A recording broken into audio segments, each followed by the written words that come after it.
So here's what I did in 2003 during the SARS pandemonium and how I used that crisis to build the absolute life and business of my dreams. I followed steps 1 to 7 every day and realized that just as with this current coronavirus or the H1N1 crisis before that, or even the financial crisis in 2008, that this too shall pass. Yeah, right now it feels like the passing of a kidney stone, and it might get worse. In fact, I know it will do so before it gets better, but this too shall pass. So I got to work. I put on my Yoda ears, took out my Morpheus glasses, and asked myself, 3 months from now, what will people need? At the time, I was working for a London-based fund of funds filled with really wonderful people, but that was starting to unravel. And the light that I saw at the end of the tunnel was kind of probably an oncoming train. So I realized that the solution I needed was not here. As Peter Drucker so famously said, if you want something new, you have to stop doing something old. And that something new was going to have to come from within. So here's what I decided. Number one, I'm going to resign. And number two, I'm going to use my downtime to educate myself, learn the skills to retool, reinvent, refocus myself to design the life I want and design a business that takes my existing skills, plus the ones that I'm going to learn in the next month, to really, really help people to the best of my abilities. So that was the birth of my idea to build the first performance fee only fund of hedge funds in the world. So here enters the bad news. Setback after setback, lack of money, panic, media hysteria.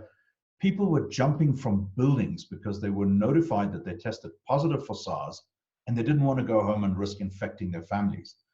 It was a real shit show, to use a very technical term.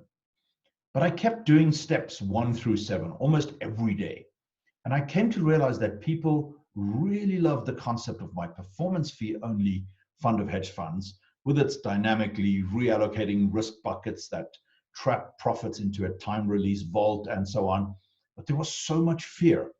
People were paralyzed and they were looking for safety, security, and stability above all else. I also didn't have the money to launch a massive new fund management business, but every day I practiced and I got better at steps 1 through 7. I also got educated real fast, not just some of the technical stuff I needed, but more importantly, mindset and communication skills in order to get out of my own way, do something new and set myself apart from everyone else that was panicking. During one of these sessions, Tony Robbins struck the side of my head with a super tanker sized breakthrough. It's not lack of resources, it's your lack of resourcefulness that stopped you. So in my head, I thought that lack of resources, especially financial resources, was my problem, when in fact, I wasn't being resourceful enough. I got back to work, spoke with more people, connected with more high caliber people, and started consciously practicing resourcefulness. People really wanted safety, stability, and security, but they also needed to make money.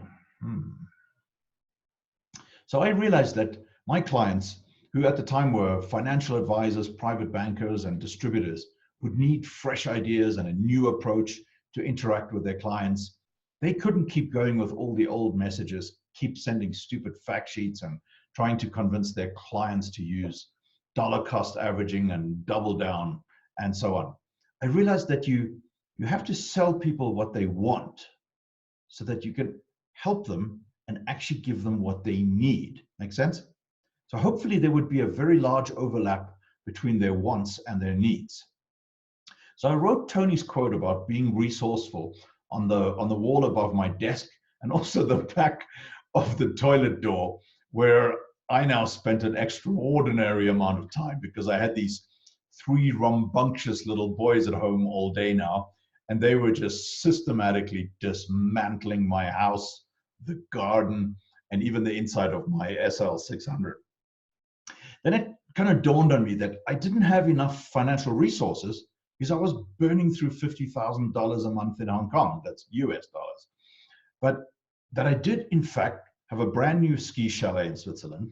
At the same time, I thought my kids kind of needed a change as they were rapidly turning into spoilt and entitled expat brats with a nanny, a housekeeper, and hung out with other spoiled expat friends.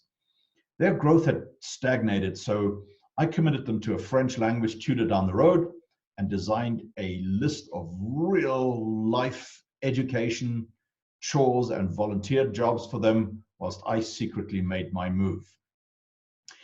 See, if people wanted safety, security, and stability, well, the most secure and stable and safe place in the world was perceived to be Switzerland.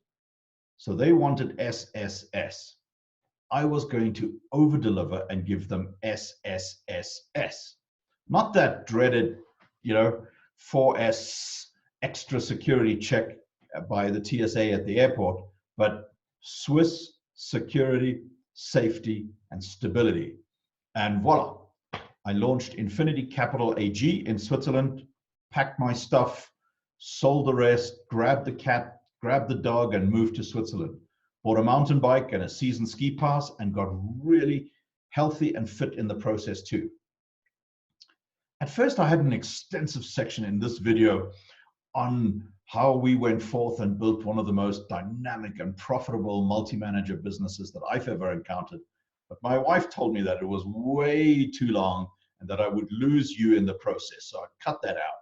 But if you're interested, I will gladly tell you the story of how we created this multi-billion-dollar business that made a lot of people really wealthy and had loads of fun in the process.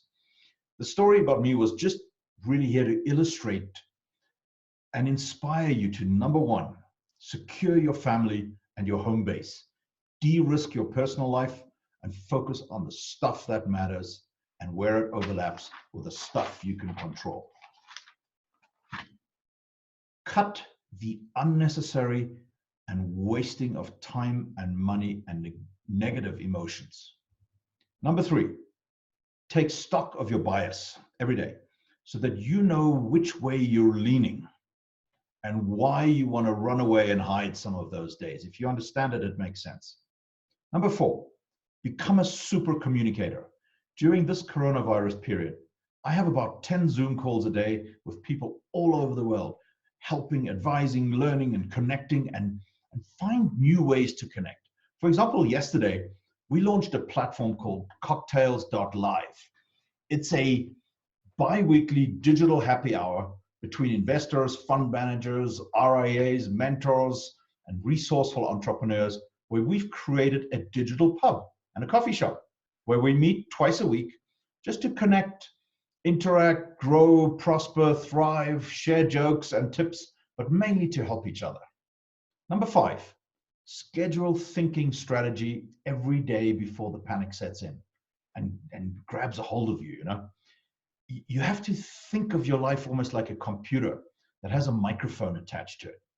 You can decide who you're going to let speak into your microphone and at what volume, because some people and some TV channels just need to be on permanent mute. Number six, educate, train, and sharpen your sword during these down times. If you don't sharpen your axe and learn the best new techniques, you're just going to become an ineffective blunt instrument that eventually gets discarded. If you want to, grow with it, you have to learn these new skills. So if you want and feel like it, schedule a call with me or connect with me on LinkedIn, YouTube, or Facebook, and I can connect you with some of the best online training that money can buy. Laura Louise and I have literally spent over $250,000 on training, coaching, and online education. Actually, if you want any of my training that's geared towards capital raisers, fund managers, and entrepreneurs who need to raise money to make their business work, just reach out to me and I'll give it to you for next to nothing. Number seven, put on your "how can I help you" glasses every day and reach out, connect, help people, design solutions, write letters, make videos, send out cards and gift baskets, offer people a roof over their heads, help people with their businesses, train, teach, whatever. Just make a difference every day, as Laura Louise says. And very soon, you will have a life bigger and better than you've ever dreamed possible. Because remember, this too shall pass. Hopefully not like a kidney stone, but it shall pass. So if you would like to strategize, connect, bounce ideas, get my help, or even help me with something, here's a couple of practical solutions. All right. Number one, if you're an investor, wealth or asset manager, or fintech entrepreneur, just join our digital happy hour every Tuesday and every Thursday. Just go to cocktails.live. Number two, you can use this link, calendly.com/help me now.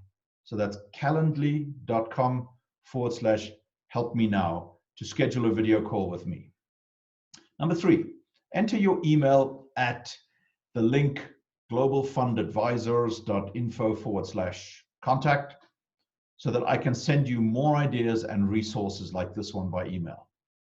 But number four, write something encouraging in the comments below so that I feel encouraged to produce more resources like this. But more importantly, just tag someone, share, comment, and connect, because if you can help just one person, because I always think of those poor fellows that jumped off a building because they no longer had any hope.